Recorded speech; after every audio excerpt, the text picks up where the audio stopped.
Hello mga langga, ganito din ba yung bahay ng lababo ng amo nyo? So try nyo to guys. Nilagyan ko siya ng cotton bawat gilid.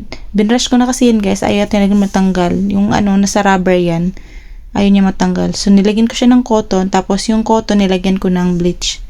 Tapos binabad ko siya ng siguro mga 30 minutes siguro yun. Or more than, basta mga ganyan, binabad ko siya.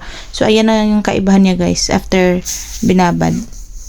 Ayan na, medyo hindi na siya gaanong maitim kumpara kanina, 'di ba? Nakita niyo kanina, super itim niya at ayaw niya matanggal. So ayan na nga guys, kasi nga nagigigil ako. Ayaw kong nakikita yung sobrang itim-itim.